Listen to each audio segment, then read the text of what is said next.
Okay, thank you everyone for joining our session today on Chartered Engineer Registration Information Session by NSC Glasgow. Thank you very much, and I hope you will find this session very useful. My name is Engineer Dr. C.Eng, and I'm the branch chairman. Before I invite the speaker or speakers, because we have our members who are actually chartered, so that is the key benefit of this program of this initiative. We have a couple of our members that are very experienced, chartered. Some are even PRA for some of the professional bodies in the UK. So we should be able to take the opportunity, to support our members that are looking to get registered. So before I invite him, I would like to share with you our forthcoming conference. If you have not registered, I know most of the names I'm seeing here, we have not registered. I would like to invite you to visit our website. It's promising to be an interesting one. We have a lot of people who have confirmed to attend, a lot of interesting presentations. And there's also a call for abstract.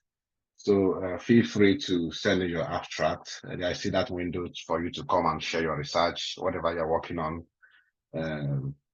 So please visit our website, which I will show shortly, to allow you have more information on the conference. And we are also starting to ask people to advertise.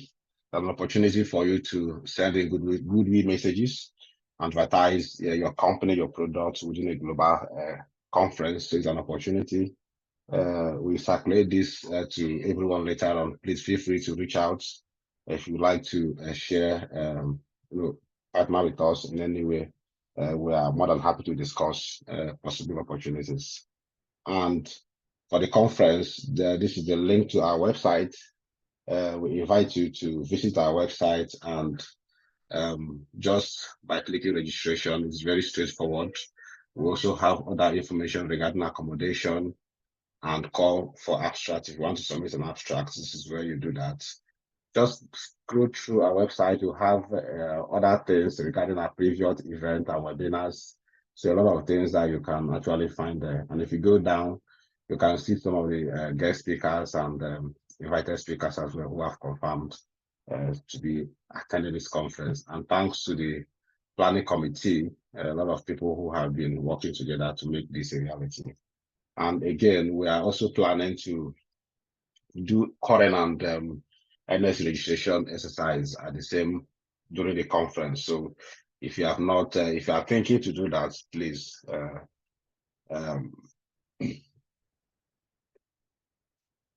I will share the link. I'll share the link as during this presentation, so you can join the group and be able to update you on the next steps.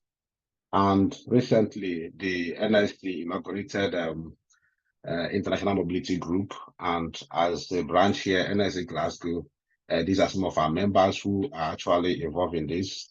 And this initiative, this partnership is part of, how we can support those who are really coming to the UK or those who have been here that are not chartered. So this is part of, how, the branch is trying to support our members. And we have other programs that we'll be doing as well. For example, we have a training. One of our members is currently running a training on project management and control, which I believe that some members of our branch will actually, get supported to learn new skills and probably, get jobs, their dream jobs. So we have a lot of things going on here with, as a branch. And for myself, I'm not even chartered, and I'm also going to, take active part in what is happening today. So I invite us to listen keenly, ask questions, and at the end, I wish everyone a successful session. So I would like to invite Victor to please, if you can share your screen right now. Thank you. Okay, thank you very much, Hi Chairman, and thanks for to everyone who has taken time to join.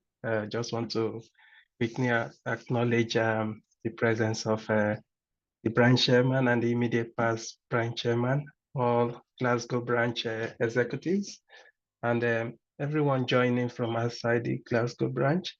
Thanks for taking our time to join us. My name is Victor Nwokolo. I'm an electrical engineer by training and a chartered engineer in the UK, also a Korean registered engineer and member of the NSC, also a member of the Institute of Engineering and Technology, IET.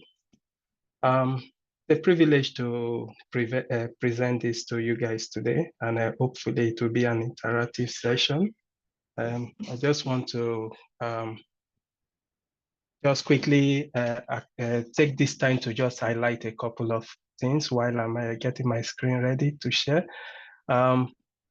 This session is a bit biased towards the IET registration route. I know so many people in the call today will be from other disciplines, but IET primarily caters for EICT, which is electrical, instrument, control and telecoms, EICT. So I would try my best to be as neutral as possible, but I want you to bear with me if what I'm presenting is tilting towards the IET more than your own discipline. I believe in due course we'll be organizing for other disciplines like IMECI, iStroke, and the ICE. I think the other disciplines will be organizing something through their own route. But at the end of the day, we're all following the Engineering Council UK spec. So you will find more than a couple of things today very useful if you're going through the other discipline. So that said, let's crack on. Thanks. So first, I just want to do a quick introduction of who a chartered engineer is. It's just for us to acknowledge as an engineer, there are two registered, internationally recognized professional registration we have for engineers. One is chartered engineer, and we have the incorporated engineers. So this session is primarily for the chartered engineers. Incorporated engineers are the step just below the chartered engineers, but I believe most of us are aiming for the sky. So we want to aim for chartership, because if you have incorporated engineer, you still want to get chartered at the end of the day. So just a quick definition: a chartered engineer is an engineer who has been awarded a type of internationally recognized professional registration, having met the requirements of the UK spec standards for chartered engineers.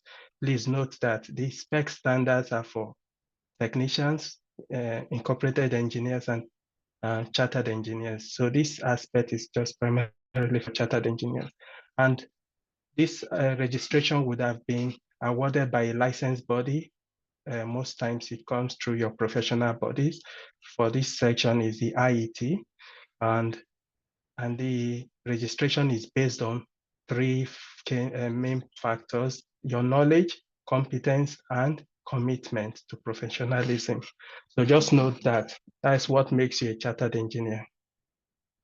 So why do you want to become chartered? It's just some benefits. Again, it's things you already know. You have a recognized title internationally, and you'll be permitted to use the C.Eng as part of your name. So you'll be recognized in your field. You have improved opportunities and a salary prospect. I can confirm that. From the moment I got chartered, I understood the importance of being wanted rather than wanting a job. So I get reached out for jobs because I'm chartered, and some clients want certain position to be filled by someone who is chartered. So you have greater influence, and I can tell you that for truth, I've experienced that. Opportunity to connect with influential people. This I'm not sure. I thought by now I would have met the royal family, but it's not always the case. But influential in the sense that you meet people of knowledge. I was privileged due to my chartership to meet an author of a great electrical textbook. He was organizing sessions for chartered engineer, and I had that privilege because I'm chartered. So we also have this international recognition for your role. And there are countries that value UK chartership. I'll give example is the Norwegian sector. My current clients, they value my input because I'm a chartered engineer. So you get some of this. So I'm just breezing through. Then the next thing, what we're looking at, what do you need to demonstrate as a chartered engineer in order to get awarded the registration? So you have to show, this is what differentiates you from incorporated engineer and technicians. You have to show the theoretical knowledge to solve problem, one, in new and established technologies, and to develop new analytical techniques. So successful application of the knowledge. So the first one is to show knowledge. The second one is to show application of the knowledge.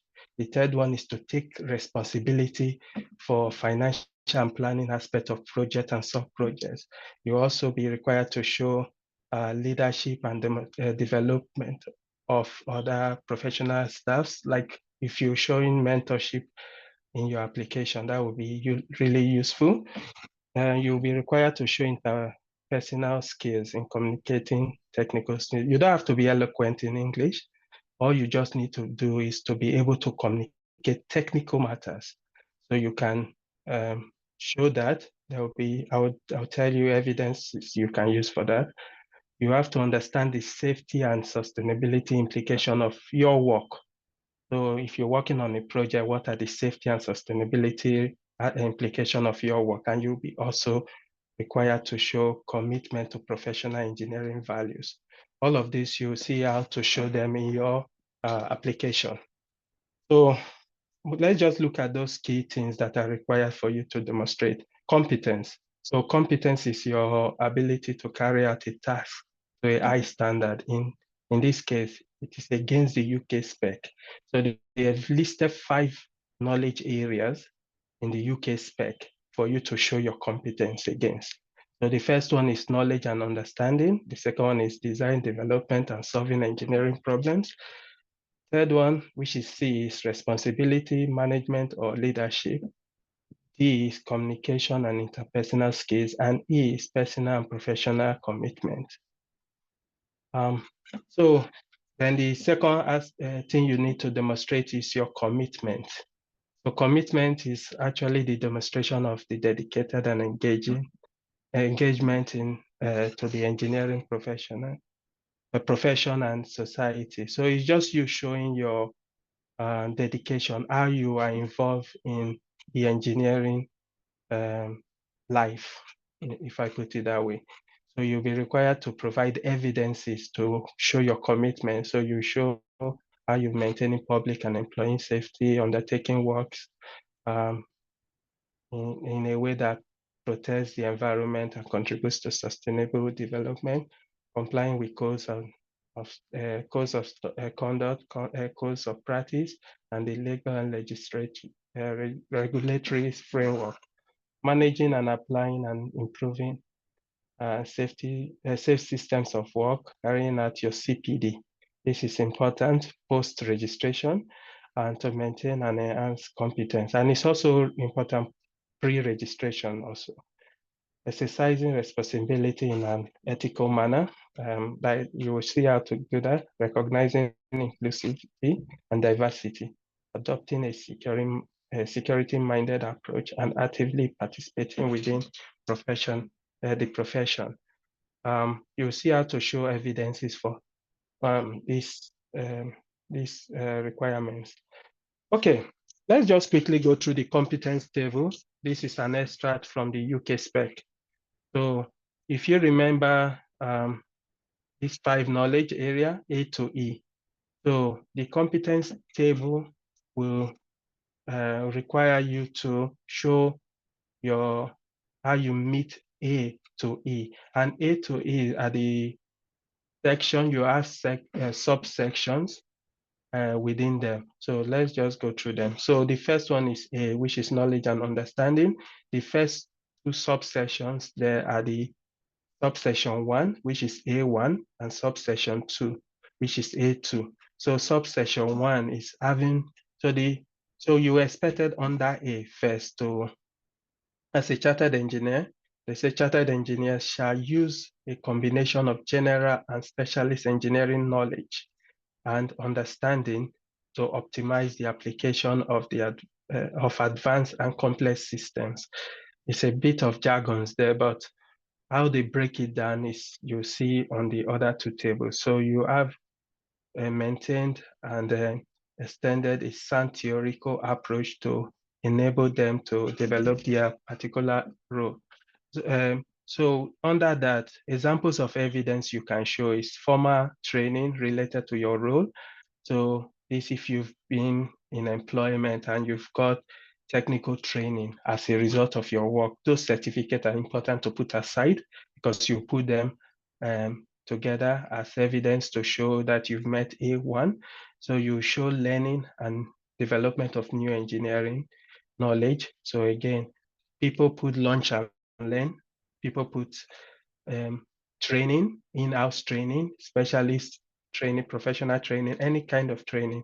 You put them there, understanding the current and emerging technology and technical best practice in your area of expertise. Again, all of this you're showing is continuous development, continuous learning. So you're also showing development of a broader and deeper knowledge base through research and experiment. If your work includes some research and experiment, you can include evidence of that. And you're also showing learning and developing new engineering theories and techniques in the workplace. Again, things like any learning and any evidence of you acquiring knowledge is important for you to demonstrate A1. Then A2 is similar, but again, they say on A2, the engineers are in developing technological solution to unusual or challenging problems using their knowledge and understanding and or dealing with complex technical issues or situations with significant level of risk. So this you can show where you've got in your work, there was a, a technological issue or an engineering issue where you came up with solution and you were the one who was, you were able to resolve it, or your input was one of the key reasons the problem were resolved. So you need to show things like emails, things like technical notes from your work, things like study report. Those things are important for you to show here. So some people, some of the evidence carrying out technical research and development. So study report is important. So you'll be showing development, new designs, processes, or system based on new or evolving technology, carrying out complex and or non-standard technical analysis. So you're not taking off the shelf solution to show them, you're showing slight modification to the normal way of doing things in order to get a solution to something. So each of these have some, I know some of these evidences may not apply to your day-to-day job, but you may have something similar. So it's important to look at your application on a case-by-case basis. Then we move to B, competence B. Just sorry, I know some people may have questions, but just for information, we'll take questions after the presentation. So if you have questions, just put them on the chat so that we can collect them at the end of the presentation, then we can go through each of them, okay, if that's fine by you. Then B, we're looking at design, development, and solving engineering problems. And so again, we've got B1 and B2, and I think we also have B3, yes.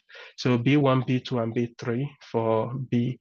And you are expected to take an active role in the identification and the definition of project requirements, problems, and opportunities.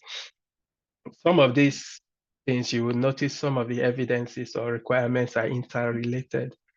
but it's important to make sure you try to have slightly distinct evidence for each of them so that you don't use one evidence for everything, but you're allowed to use one evidence across various competence. I'll show you how I've done that in my case.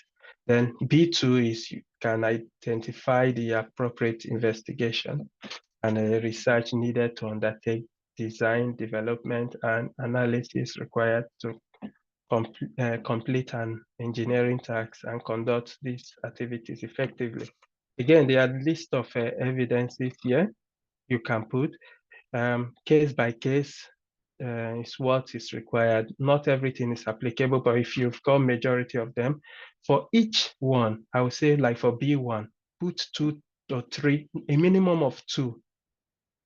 But in my case, I like to, where those are meant, or I force them to put 3 and above for each competence. So for B1, you show 3 evidence or more. B2, 3 or more evidences. What this does is it takes away ambiguity in someone trying to determine whether you've met all the competencies or if you're bordering around incorporated engineer. So you need to show far achievement in order to be classed properly as a chartered engineer. Then for B3, you're required to you say you can implement engineering tasks and evaluate the effectiveness of engineering solution. I won't go through the list of evidences, but I believe you can find them on the UK spec. But I'm just going through them on high level because of time. Then C1. So for C, so they said the chartered engineer shall demonstrate technical and commercial leadership. So C is responsibility management and leadership. So this is where you show how you've led a team, how you've managed a team, how you've mentored somebody, how you've showed leadership. So so C1 is you plan the work, you show how you've managed, so you show how you've planned the work and the resources needed, how you came up with the resources needed to effectively implement that particular engineering task or project. So for instance, there was a job scope at work, and you were in some cases in engineering, you can have people like package responsible engineer or project engineer, and within your team, you've got other people, designers or other discipline that report to you because you are the focal point. So you can demonstrate that as leadership. Also, if you've got a junior colleague at work you mentoring, it's important, even if it's outside your own organization. If you've got someone you mentoring, and a good place to get that is like I'm doing. I go outside my workplace. There are people from my circle of influence who needs guidance. I mentor. So I put all our communication formally, emails, and so on, so that I can have those evidences to support. Like that was what I did. Then C2, you'll be required to manage, organize, direct, and control programs or schedule, budget, and resource elements of a significant engineering task or project. So you see the evidences from the definition. You should know what you can show to prove this C2. So C3, say you're required to lead a team or technical specialism and assist others to meet changing technical and managerial needs. So you show evidence of you leading a team. So in this case, you're showing technical leadership where possible. Number 4, which is C4, expected to bring about continuous quality and improvement and promote best practice. So this is a bit tricky. So for this, some of the evidences is promoting quality throughout the organization as well as its customers and supplier network, developing and maintaining operations to meet quality standard, the ISO 9000 and the EQFM, supporting or directing project evaluation and proposing recommendations for improvement, implementing and sharing the results of lessons learned. This last evidence was something that I had to take on during my putting together my evidence. So I noticed I was lacking some of the evidences there. So I take off some additional row. So this is something you need to be proactive. So if you want to register, say next year, 2025, start the work today. I will advise people 2 years. Pull all your evidences together within a space of 2 years. But if you're in a hurry and you've got most of this stuff, then it's easier. There are some evidences you can use that may not be listed here to demonstrate some of this aspect. But again, you need to work with your mentor because you both have to agree before your application gets to a point where you both agree your application is due to submit. At that point, you know when it passes to a PRA, they will look at it favorably and they won't have any reason to oppose your application. So we'll get to that. This communication and interpersonal skills. Again, this is easy. It's one of the easiest. It's like A. A and D are the easiest to do. So you're expected to show communication. So they expect you to communicate effectively with others at all levels in English. Again, you're not expected to be a native speaker of English and to be able to demonstrate that. You just need to show some written communication. Please just be mindful of your grammars if you're writing, because sometimes if you put in evidence for you communicating in English and you have a lot of blunders in the write-up, not really doing you a favor.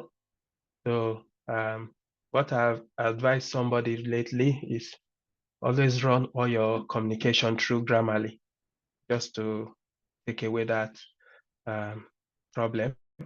Then number 2, which is D2, clearly present and discuss proposal, justification, and conclusion. Again, in this, I put some presentation slides I've done in the past. Like the first one, I've shown emails, invite for lunch and learn, invite for meetings, kickoff meetings, taking of minutes. So they just have to show some evidences. I'll show you what I've done in my case. Demonstrate personal and social skills and awareness of diversity and inclusion issues. This is a bit tricky for some people. So you knowing and managing own emotions. So you need to, strength and weaknesses. It's one area where sometimes a PRA will send back your application to you to say you've not showed sufficient evidences for D3. So you need to work in advance before getting to that level. So then E, which is the final competence, is personal and professional commitment. E1, understand and comply with relevant codes and standards. So you show, in this case, where you've complied with standards. For instance, you're showing if you're working with, for electrical, we use IECs a lot. Sometimes I go for training on a specific IEC stuff. Like I intentionally did a training on the IEC 60079, and the certificate was included, and I also had the implementation of that knowledge shown on my evidence. E2, understand the safety implication of their role and manage and apply and improve safety system of work. If you go through this, you see where you've done something that relates to this. Health and safety is big stuff. I believe I joined the fire I became a fire warden because of this, and I also volunteer for first aid in my office because of this. So you need to be proactive. You need to be intentional in meeting certain evidences. So I had to nominate myself as a fire warden, took training on it, got certificate, went for first aid training, got certificate, just to gather evidences to show that I've included this, and I also included some safety work I've done, or some work I've done with some safety elements in them. So, and the last three, so E3, understand the principle of sustainable development and apply them in their work. Again, if you go through the evidences, you see it's an easy one. Carry out and record continuous, that is CPD. This is where most people who are in a hurry fall out. You need to show evidence of you doing some continuous professional development. And I'll show you what I did in my case. And for IET, it's very easy these days to do that, but they will expect you to have done this over a period of time. Then E5, which was the latest competence that was added, I think that was back in 2016, they added E5. And E5 is understanding the ethical issues that may arise in their role and carry out their responsibility in an ethical manner. When this was rolled out, it was a very big issue because many people did not understand what to show as evidence. So yeah, they say in understanding the ethical issues that you may encounter in your role, giving an example of where you have applied ethical principle as described in the statements of ethical principle on page 47. So you look at that on the UK spec, then giving an example of where you have applied or upheld ethical principles as defined by your organization or company. So this is where I went to my company's core values. Then I was with Wood. We had this core value stuff. So we were winning awards for core values. So I put in effort of all the core value. I was putting effort every time so that I can win at least one. So luckily I won one, and the certificate and the prize was an evidence for me as well. So you have to be intentional. That was what I did. So that's all the UK competence table and the evidence they expect you to show. So I'll just do a quick run through of the remainder of the presentation, then we can talk through. I'll show some evidences or some example of what I did, then we can take questions. So the next one, 5 easy steps to become a chartered engineer. So first, if you're not a member, become a member of a licensed professional body like the IET, ICE, IMECI, and ISTROCI. They have just pick your discipline and look at the professional body covering that. For some discipline, they have more than one professional body. Just pick one. Some professional body are more some people say they are more stressful to become a chartered engineer through them. And why some are slightly less stressful. If you can look for the one that is less stressful and use, because there's no point going through the stress. At the end of the day, the chartership is the same. So the other thing is, if you've not started working on your professional competencies and application with a mentor, look for a mentor, probably someone who know your work, like a colleague, your boss, your lead, someone within your organization that see your day-to-day work. If you're not working in such environment where you have somebody, then you can look for someone outside your organization, but let it be someone who understands your discipline, that will understand the jargons you're putting in your application and help you to break them down. Number 3, complete an application form online. If you've agreed with your mentor that you're happy to progress with your application, then you can complete an application form. Like for IET, we have a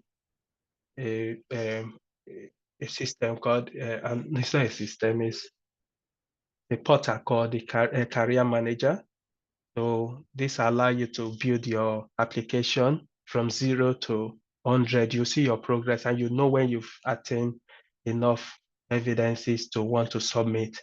You can also use paper application form, but this is more expensive. I think it's 65 pounds more expensive than going through the career manager, which is online application. Then number 4, review your application with a professional registration advisor, which is a PRA. These guys are independent. We look at your application from an unbiased point of view and give you feedback. Your feedback is super important. If you don't get this PRA feedback, your application will not be treated. Then once you've got that feedback and you've attached it, then you submit your application. That is the 5th step. It's very easy. Then what happens after you submit? So the assessment process is what follows. So they will look at your application from 2 points. So 1, they will look at your qualification. So you've shown for applicants who have achieved the required learning. So usually if your program is accredited, like for me, I went through, my program was accredited by the IET and Engineering Council. So that was an easy one. It helped me attain that qualification. If not, you require formal academic programs to top up your program if it's not meeting the requirement. So you also take some trainings within your company, or you can apply for some trainings and do them. So once you've got that, your application go through a professional review of the competencies and commitment. So the applicants are assessed against the UK spec standards of competence, which says the minimum requirement. So they will want to see if you've met the minimum requirement. Then once that has happened, then you'll be invited for interview. So you go through a professional review interview. So you create a presentation slide and you'll be invited to an interview. It's usually I did mine at an hotel conference room. So they'll tell you they have some people, this panel will interview everyone that is applying. So there they will ask you questions around your competencies and the evidence, and they have to be satisfied before they can then make a recommendation to the board. So the recommendation from the professional review, which is via the interview, to the professional body, the applicant will achieve professional registration. 1, if the expert panel recommends that the applicant has met the requirement, and 2, they've satisfied that all stages of the process have been completed, and 3, the licensing, which is the registration, the professional body relevant committee has endorsed the recommendation. So they can look at the recommendation and still refuse it and say, no, based on what we've seen and what you're saying, they're different. So then the applicant will become a registrant and is able to use the post-nominal C.Eng. So that's what follows after you've submitted. Then what do you need to submit your application? So you just need your evidences and commitment, which follows the UK spec framework. So you also need 1 or 2 persons in your organizations who will act as supporters. So you need supporters. Your mentor can be your supporter if they meet the requirement. So you need to support, usually 2, but 1 in worst case, but 2 may be the best. So you get 2 supporters. These are people who have worked with you.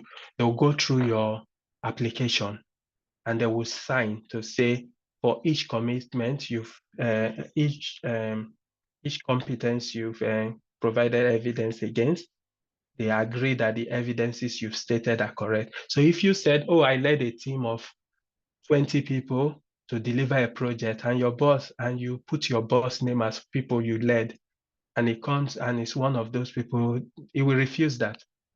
So you have to be careful. You work with these supporters. If you have them as mentor, that's fine, so that you would have crossed those hurdles. Then you also show your higher education certificates. you show an accountability diagram, and you show a development action plan. These last two, I'll show you examples. I'll talk a bit about them. Higher education certificate is your master's degree and your first degree. But for those who have MEng alone is sufficient. But you must attain qualification up to a master's degree level. I just need to emphasize on that. So your first degree alone will not get you chartered easily.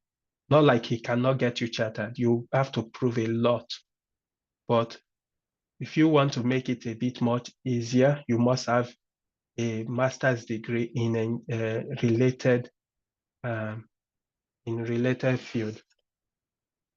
Then just quickly, 11 tips. I'm just checking time. 11 tips for you to take. So in your application, when you're writing your career history, not use bullet points, don't summarize your role. You read like a compelling story, not like a CV. Number two, it's the best time for you now to look for your certificates, get them, and also you'll be required to submit transcript. This started post 2016. 2014. Everyone who applied post 2014 were required to submit academic transcript. So you need to get those things ready. If you've not, Number three, get help with your application. Again, there are 4 places I think you can get. If you're a member of a professional body like the IET, and they've got trained advisors. So if you email them or call them, they will get you somebody who can look at your application. Number two, there are people who work in companies that have professional development schemes. Within that scheme, they have set guidelines. So if you're working in such company, seek help from there, you get all the help you need. Number three, if you have time, the IET do weekly webinars on getting chartered and professional registration. So you can join and watch even previous webinars. Then you seek professional mentor. 4, to demonstrate further learning, I think you have to engage in further learning. I spoke about that, acquire knowledge and gather all of those as evidence. Number 5, what to include in your developmental action plan. So a developmental action plan, your short, medium, and long-term career development plan beyond becoming professional registered engineer. What are your goals? You state them there and how you will achieve them. Note, there's no set format, but it's best to just articulate them the way you best. I'll show you mine I used. Then also your accountability diagram, which is like an org chart, organization chart. So on this, you show your level, because your level in your organization, who you answer to, at least show up to 3 people or 2 levels of accountability, people you answer to 2 levels, and you show 2 levels at least of people that respond to you, people that answer to you, and show the organization matrix. If possible, if you've got technical project team, use that. Don't use like the general management stuff. Use more technical one. Show your role within your job. And if you have anyone who is registered there, show them and show their level of registration. It's best to show your supporters on your organization accountability diagram. The 2 supporters, if you can show them. Show the individuals who report to you in your role, and if you've recently changed job, you need to include at least 2. For mine, I use my projects. I just used 2 projects I worked on. Number 7, write the employment history. This is where you write it. I'll jump. What you're trying to achieve is you narrating your experience according to the UK standard, UK spec standard. Describe your responsibility and duties in each role.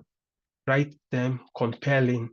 Write full sentences and not in write everything in first person. No, don't use bullet point. Then use the STAR method, which is the situation that requires your professional input, the tasks you've assigned, the action you undertook, and the results of those actions. For management students, this will be easy. write your application in first person. I've stated that before. Use languages like I implemented, I designed, I foresaw, I managed. Do not use ambiguous statement, just make it clear. Number 4, number 9, record your competence against each spec as you collect them. Then number 10 and 11, avoid acronyms on your application. If possible, put a list of acronyms, or you write like I've done for number 3 here, CPD, in quote, professional development, continuous professional development.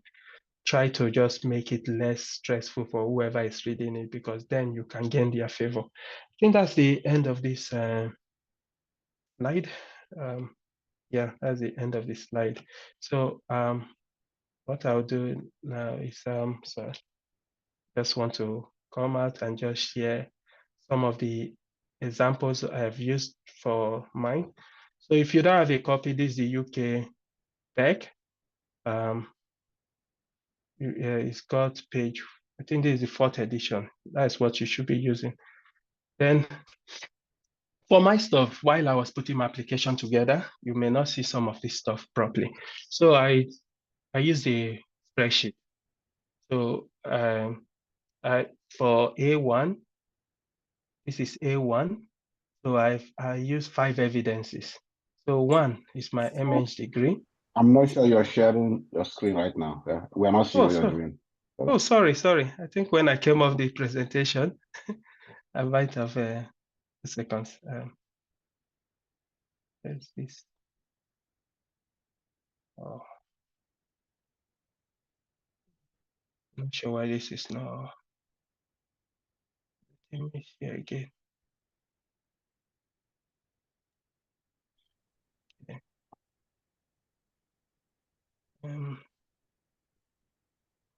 Just give me 2 seconds, guys. Trying to get the sharing screen. I think when I came out from the other place, I need help.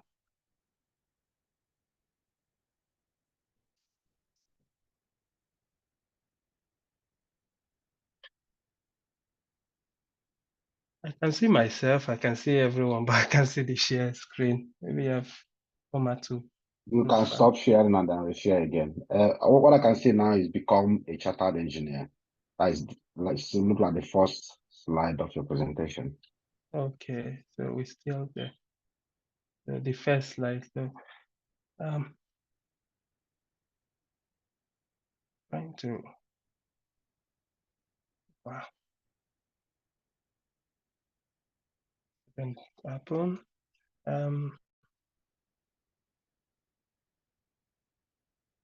Sorry, I just apologize. I'm trying to get to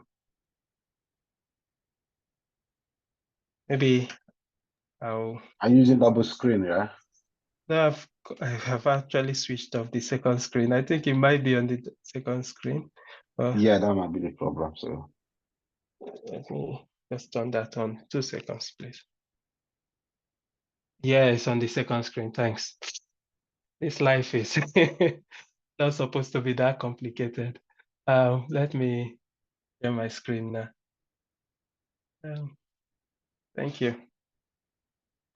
Okay, so now share again, and let me know when you can see it.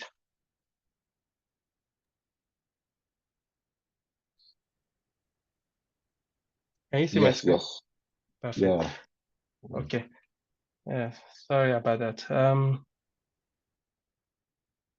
Just okay, I'll go back. So can you see the UK spec standard? Yes. You Okay, are good. fine now. You're fine now. Okay, so I'm sharing the correct screen. Okay, so if you've not got this, you download the correct one. If not, go through the link, the invite. You see a link on how to download it. Then for my evidence example, I just did a spreadsheet like this. Sorry, it's an A3 format, so I'm trying to compress it to a small screen. So A1 on knowledge and understanding. So I've shown evidences here. I put 5 evidences. One, I put my MH degree certificate. I put some training courses. I put IET E&T magazines. I receive that every time, so I read it. So I get new information on technology. I did some vendor presentations. Then online codes and standard. So I put some narratives there. So this is mine. So how I did mine, but I'm just giving an example. So on A2, I use again a design I did for a solution. Automatic transfer scheme I designed, human interface development I designed, smart plan work I did. So I just show something relating to my own field I did. So at the end of the day, I was just accumulating this and taking them and putting the skill competency level. So it started from 1 for each of them.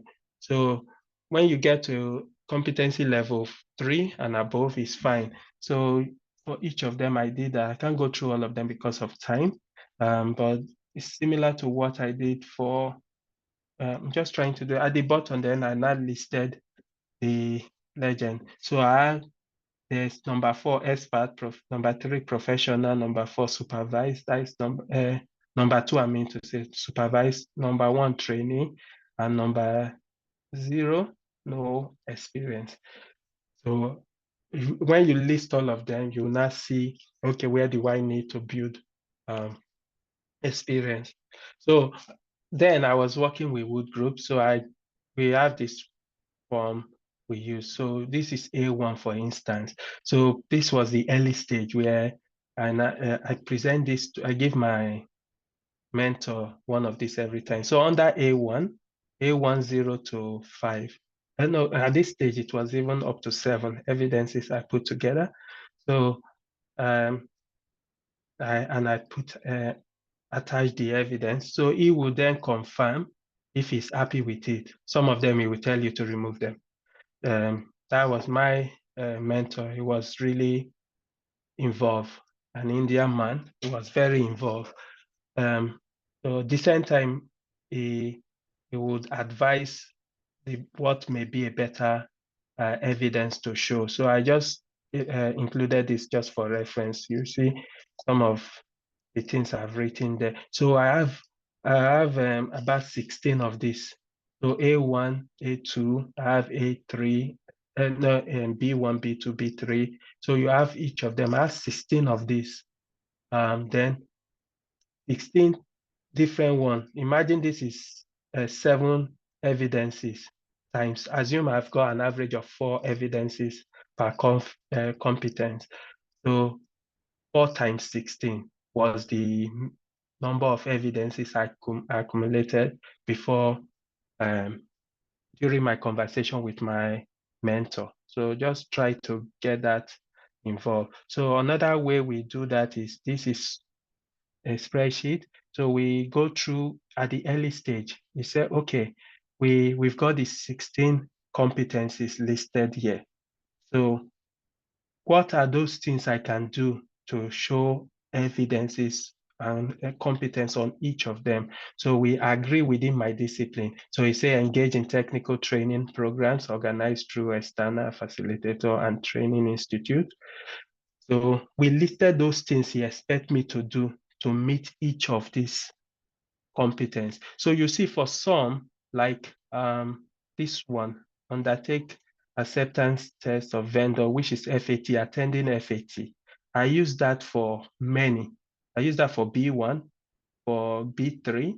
I use that also for C3. I use that same set evidence for E1 and E2. So you can do things like that. So you get a spreadsheet, list those activities, discuss this with your mentor. You list those activities. For mine, we looked at, I think, about 30 plus activities for me to do. Yeah, 41, 40, I think it's 48. Yeah, 48 activities over a period. So for each of them, so you list all the things, including number 6. I attended local IET network. events and participate in the IET Prestige lectures. So I was intentionally participating so that I can prove my involvement in local network, because that was very important for E4. So that's like what I did. Then again, quickly, developmental action plan. Like I said in the presentation, there's no set format for this, but this is how I did my short-term goal. I listed 4 there. These were things I just came up with, and you put a time scale and measures I need to take. So in the first one, I say gain more technical experience in certain areas I needed the experience at the time. Power system studies and power system analysis and coordination studies software. So then number 2, power protection system design. So yeah, what are the measures? Take up more project tasks involving the use of ETAP and ETSA Paladin, and get more involved in the design of electrical power protection systems. So I set a timeline, 12 months. Then like second one, complete and submit my application for professional registration to become chartered. So that was a 12 months. So complete my application in the career manager in readiness. So again, and the guidance and advice from professional registrator, advisor and supporters. Number 3, become more involved in local IET chapter. So you see that I mentioned, I intentionally had to volunteer and participate in more local stuff. I became health and safety.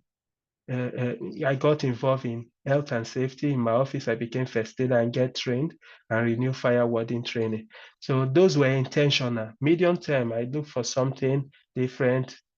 And the next phase of my learning at the point, the other one became professional registrator event advisor. This is expected to be things I would do post qualification, then gain more offshore platform experience, seek project opportunity to visit offshore platforms. All of those I did. Then long term, I had to then become a fellow of the IET and develop more skills within management, gain technical experience in electrical, in renewable energy. Funny enough, most of these I've attained. And yeah, it's just for you to create that. So you put this as part of your application. Then accountability diagram. So this I prepared with Visio. Yeah, Microsoft Visio. It was easier for me. So in this accountability, it's a bit complex. So I have to show levels of people reporting to me and people I report to. So you see me here. This was a later stage just before I applied. So at this stage in this project, I had to bring in people that ordinarily wouldn't be here, because my supporters were my discipline manager and my former lead engineer. So they were my supporters. So I need to show them in my accountability diagram. So I just show how we interrelate. You see, yeah, I've shown relationship to client. I've also shown interface with other discipline, but the real reporting here is the engineer that was assisting me and the designers in my team were the real reporting. Then because this was just a short time, because I had to show when I was in that project, then I had to show earlier one, so I had to include a second accountability diagram, and this was for a different job.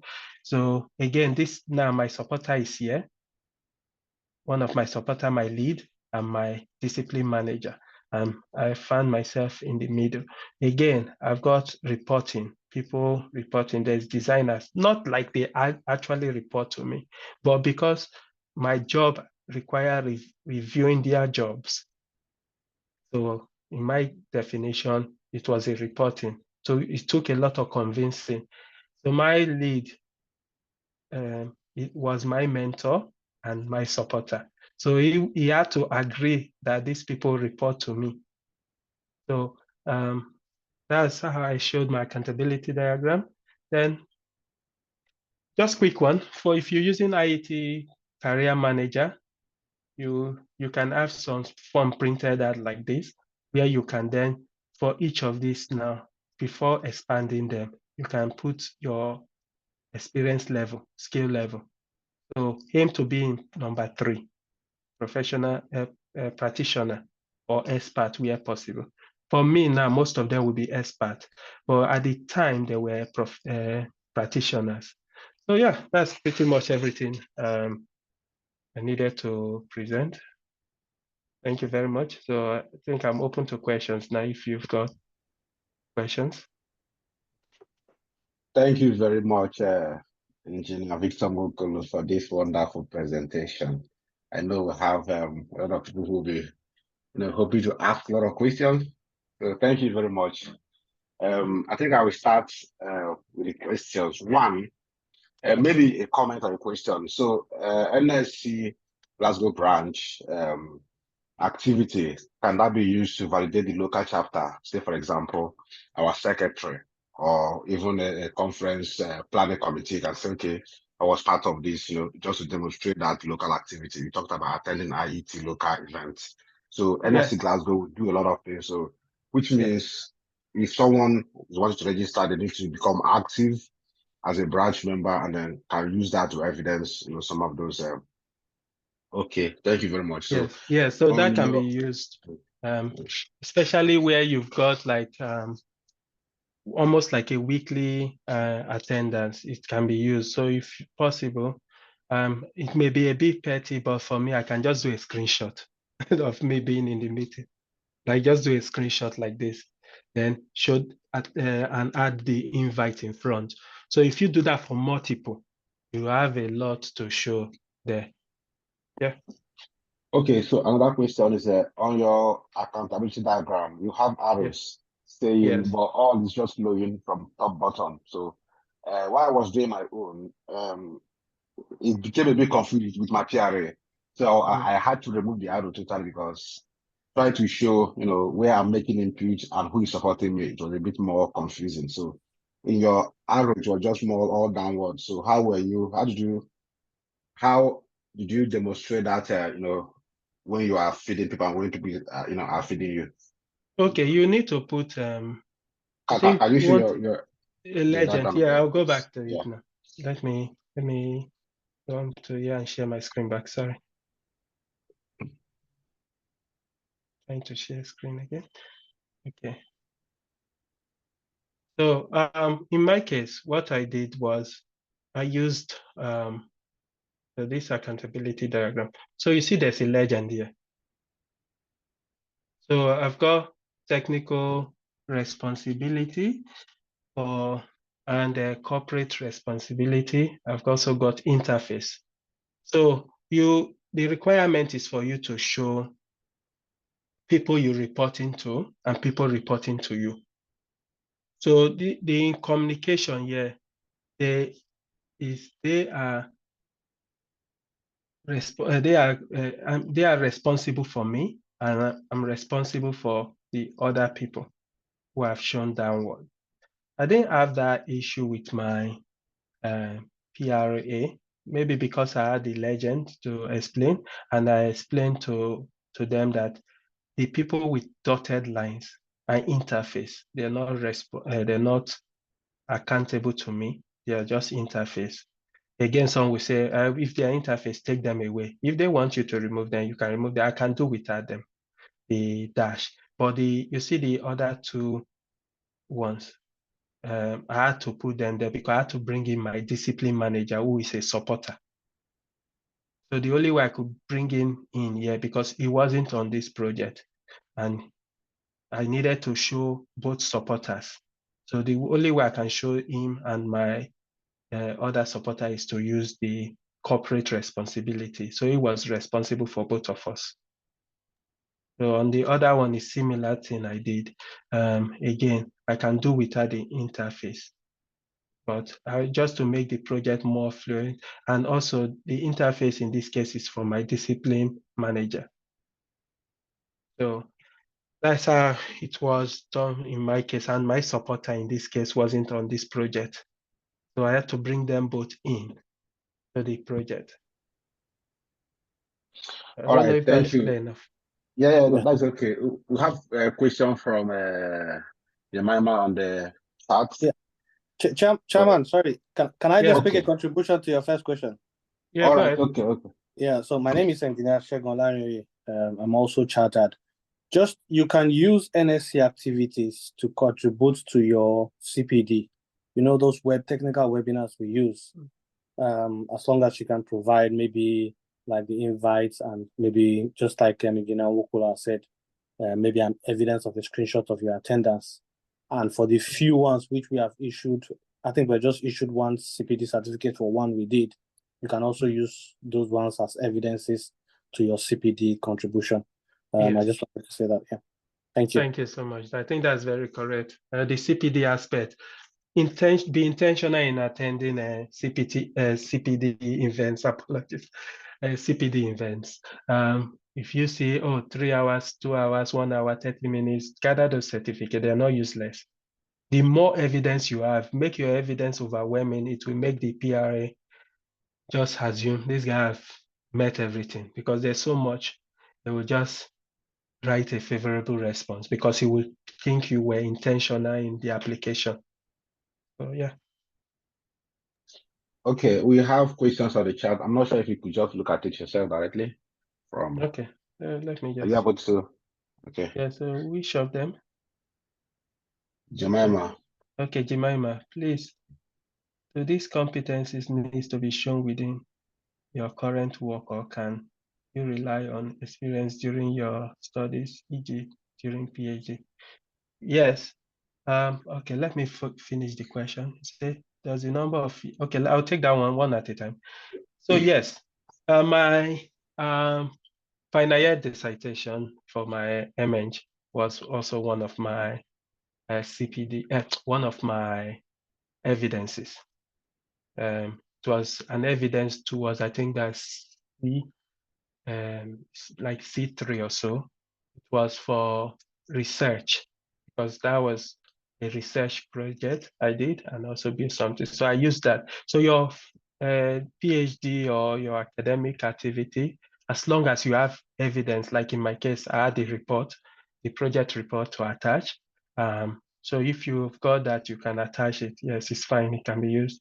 And the second thing is, does the number of years work? The number of years of work experience in your field matters. It matters, yes. There's a minimum 4 years requirement for you to, it's not written, but if you come in with less than 4 year experience, you may not get favored to gain. They'll tell you to go back irrespective of what you've accumulated. They'll tell you to go back and gain more experience, because you need at a minimum of 4 years to be able to attain practitioner in any field. So if you've got more than 4 years experience, that helps, because you need to show that you're at a practitioner level, like I've shown earlier in my evidences. I think, yeah, for I think that's for, no, not this one. I'm looking at, yes, skills level. So this on the IET stuff. So we've got, so you need to show your skill level. So for you to claim practitioner, so you need to be 3 and above. Supervise means you're still training. Practitioner, 4 years and above is what you need to show that. So years of experience matters. Then does mentorship of students not work as employee, or can't? Yes, it can. Yes, any mentorship you've got, as long as it's something towards engineering practice. So if you're mentoring students that are studying engineering and you're doing engineering, then that can count. I can't use mentorship of my football team to show that competence, because it's not purely an engineering skills. I'm not mentoring towards engineering, because if you look at if you go back to the UK spec and read it, everything is gearing towards engineering. So if that field is in engineering, yes, you can. Yeah, I hope I have answered your question, Jemima. I don't know. I think that is Jemima. Yeah. Yes, thank you so much. Thank you very much. I think the last one there is just around the mentor. Does the person have to be chartered already? No, but if the person is chartered, it's better, because you can't lead somebody through a phase you've not been through. Okay. All right. It's not nice because they can give you nice to have. They're supposed to have been chartered to be able to have gone through the process to guide somebody. There's no requirement that it has to be, but there's a guide on the IET website for whoever wants to be your mentor, what they need to do on weekly basis. But it's best for them to be chartered. It helps. If you want that, if you want to be a mentor, let me know. I can pass you that guide. And also there's a guide for a mentee. So you have to have those two. If you're approaching somebody to become your mentor, take a copy of that and take a copy for your requirement so that you both go through it so that that person will know what they expected to do. Okay. Yeah. Sorry, engineer. Yeah, Engineer Victor, just a contribution. You see, just to make something clear for for the people asking the questions. Probably just to make it clear, the sponsors and mentor, they are two different things. Yeah, they're two different So things. that they don't mix it up, if you see what I mean. Yes, there are two different responsibilities, but your mentor can still act as a sponsor. Like in my case, my mentor also acted as my sponsor, one of my sponsors. But your mentor is somebody who will go through your application on a long-term basis. So if you say you just started and you're aiming to become chartered in the next 2-3 years, it's good to start having that conversation with your mentor. And if they are in the position to act as a supporter for you, he can act for you. And sometimes I advise people to use one mentor because if you have two people, they might have different opinions and you struggle. I almost did that and I quickly just stopped it because you will struggle because I can come with what I like and another person will come with a contrary thing. We both may be right, but you get confused in the middle. So thanks very much, my my past chairman. Okay, so the question from Lawa, he said to register as MIET, do I need to write rigorous report like that of I? No, MIET, what I did was, because my course, my master's was accredited, it took away that whole stress. So they require my transcript, my master's, I think my final year projects, and a few other requirements I had there. For some people, they don't have to do that. All you just need to do is to prove that you've met the requirements to become an engineer. So that is a process. You can check how to become a member of the IET. It's very simple. As long as you have a qualification, you don't need go through the rigorous requirement. But in my case, because my program was accredited, it was easy. I just submitted it and I was absorbed as a graduate engineer and instantly awarded MIET. And I got a badge and ID and other stuff for it. It's fun stuff. But yeah, once you do that, then you can then have access to the career manager. Career manager is where you then start building your case, like an extract of the career manager for the IET is this. But I will show you a live career manager. Then you see there you can apply for membership. Then the last question here, this must be 4 years experience be in the UK. Not necessarily, but it must be post-degree experience. Then the post-degree experience is what you need to show. If you've not got them from the UK, then you have to prove with evidences or recommendation from somebody that you've been working on a role for that. Yeah, I think I've gone through all the questions on the chat. Any more questions? I think that is all for now. Do you have any question from anyone? Just to say, just a contribution, Chairman. That I think the good news is for most people on the call just now is to let you know that as a branch, we can sponsor you we can get people within the branch to sponsor you for your application in the process. We can support you. And just to let you know, but the real condition is, and they have to be, member of the NSC Glasgow branch, to be precise. And the reason for that is for us to have that the legal side of it, to be able to say it's our member and we are sponsoring them, and people can go through the process for you. The fact that you'll be local with us as well, and that will also help the process. But as long as you are a member of the NSC Glasgow branch, please don't hesitate to contact the chairman or engineer Victor, any of the members, so that we can support you through the process. Thank you. Okay, thanks. Just quick one. I'll do a 2 minutes demonstration. If you go into the IAT website, you can apply to become a member, or you can go apply to become professional registered. You see them. The blue one is to apply to become a member. Then the black one here is to become professionally registered. Then Yeah, not sharing that screen. Sorry. Again. Oh, sorry. Yeah, I think this. Yeah. I thought I was stop and start again. Do it again. This stuff is a bit tricky. Maybe I'm only allowed to present one window at a time. Okay. Okay. So can you see my screen now? Yes. Okay.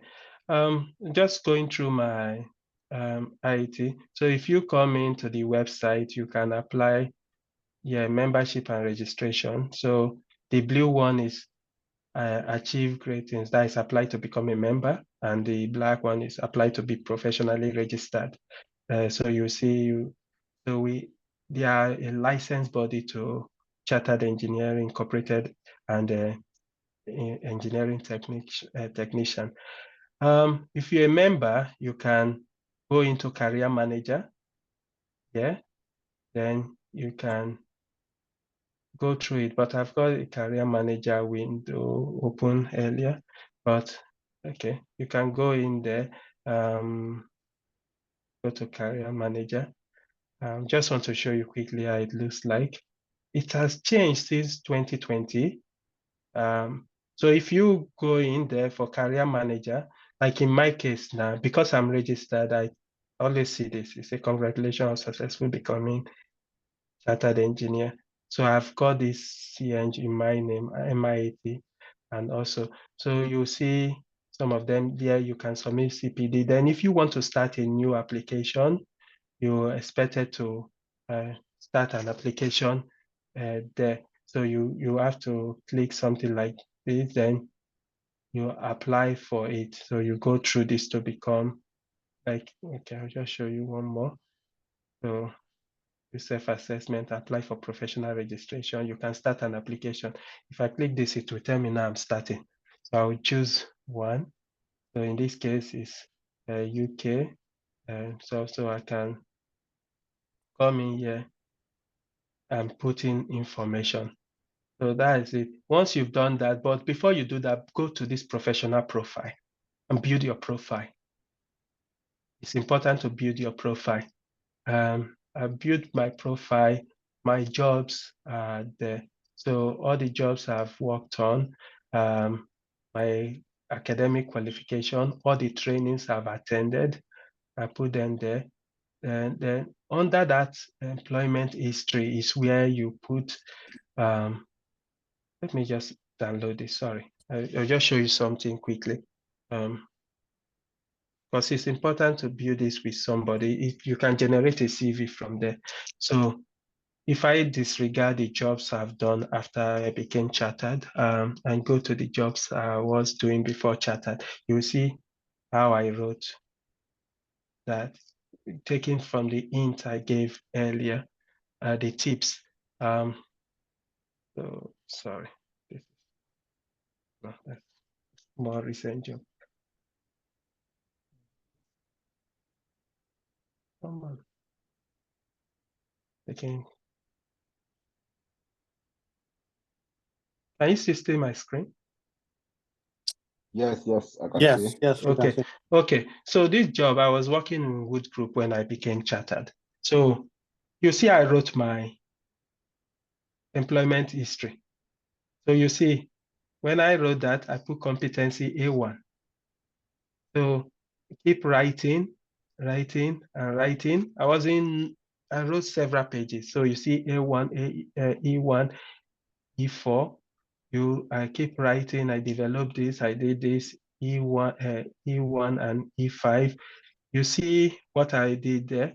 It helped when I downloaded my application and sent it, because I have, under each paragraph, I've listed the competencies I've attained on each of them. So I just wanted to show that. Yeah.